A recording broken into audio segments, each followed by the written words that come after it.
When the temperature plummets, we tend to crank up the thermostat. In fact, we just got some tips on how to keep that thermostat a little bit lower. But what if you're unable to afford the ability to maintain the warmth and coziness that you might desire or require? Yeah, whether it's because of soaring heating expenses or just not enough money to cover utility bills, many people may consider alternatives. We're talking about like more economical measures like using space heaters or even trying to light candles to keep warm. And we know that this can happen in a lot of households, and although these approaches are common, they also pose significant dangers and fire hazards. And that's why Daisy Jade is joining the City of Pittsburgh Fire Chief to explore safety precautions in these kinds of circumstances. During this time, we may know some people in our community that are suffering hardships and are unable to pay for some of their utilities. Those people definitely, may want to search for some alternative routes to warm up their home. Well, I'm actually here with Darryl Jones, who's the fire chief, who's going to walk us through this home to give us some suggestions as to how we can help people prevent some of those accidents that may happen from those alternative usage. So one of the things that I think that is probably the most common are candles. A lot of people want to warm up their home with candles, and what do you suggest that they do instead? Well, I can't say that they should use candles. Candles are very dangerous, even the ones in the jar. You don't want any open flames if you can help it. So maybe some lighting, artificial lighting will be the way to go. There are now LED lights that are self-enclosed batteries that you can get. They put out a lot of light for a long time with using less power. They don't generate any heat, and they're relatively inexpensive. You can get them from almost any big lots, Dollar General, Family Dollar, and you should use those to provide light in the home if your power's out. That's a great alternative, and I know that even with the candles, sometimes the pets can knock them over, so I feel like that is a great solution. That's true.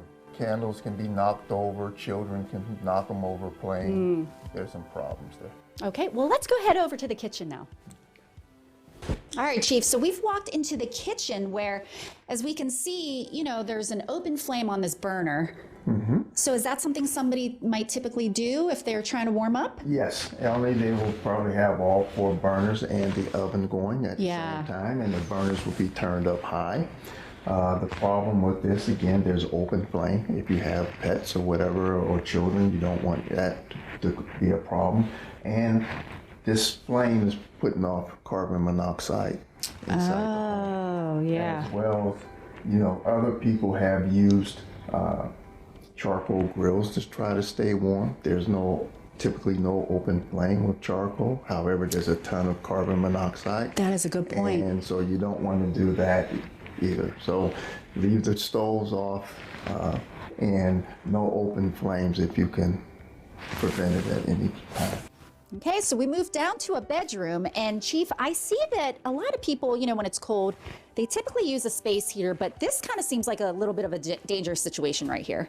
Yes, you're correct. There are several errors here. First, they have the space heater too close to the bedding and the other laundry or other material that's here that's flammable.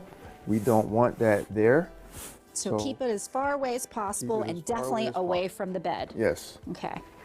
Second, they have it plugged into a power strip. The power strip cannot take the amperage that the space heater will draw. That's the point of failure where a fire would start. So we want to plug the space heater directly into the wall.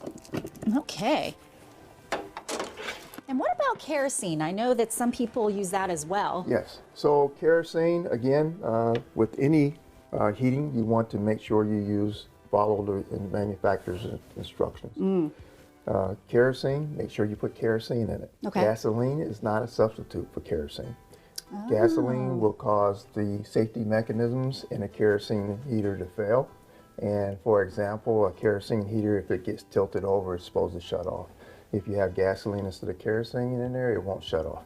It would continue to burn. Okay. So we want to make sure, whether it's electric or kerosene, whatever the appliance is, make sure you follow the manufacturer's instructions and make sure you follow all the safety regulations and suggestions that come with it. Yeah, well, I know I learned so much while I was here today. Thank you so much for all this information, because I'm sure that it will help so many people out there that may be, experiencing a hardship, trying to keep themselves warm, but maybe they weren't aware of these situations that could happen. So thank you very much for You're welcome. potentially saving a life out there. My pleasure. All right, and obviously this is why we're doing the Dollar Energy Fund, so please contribute to help your neighbors not experience this type of situation as well.